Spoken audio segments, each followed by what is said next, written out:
Bumuo na ng tracker teams ang PNP para tugisin ang mga nagkalat pa ring mga pogo sa Metro Manila. Iniimbestigahan naman ng PAOK ang balitang nakakatakas umano ang ilang mga Chinese deportee. Nagbabalik si Francis Volve.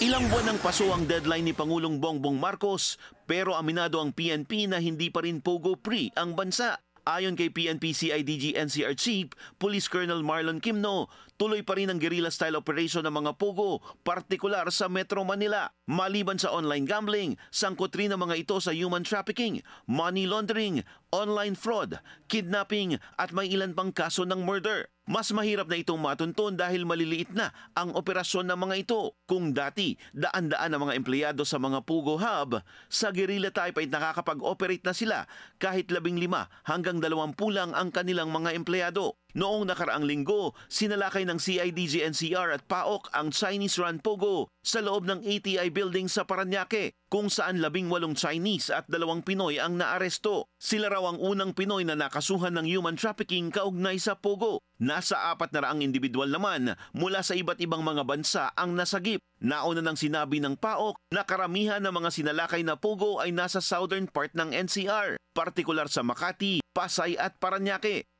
Actually, our focus is the whole Metro Manila, hindi lang yung sa southern.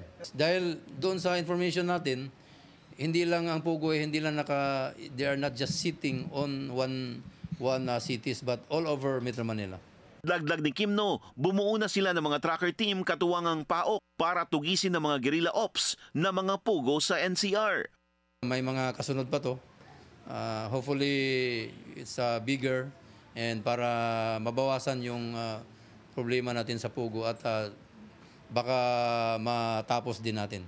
Hiniling naman ng PAOK sa Deportation Implementation Unit ng Bureau of Immigration na huwag payagang mag-layover ang mga deportee dahil sa Pugo. Ayon kay PAOK spokesperson Winston Caso, nagagamit na pagkakataon ng pag-layover sa ibang bansa ng mga deportee papuntang China. May mga natanggap na raw kasing ulat ang PAOK tungkol sa ganitong modus na kanilang iniimbestigahan ngayon. Para sa Agenda, Francis Polbe, Billionario News Channel.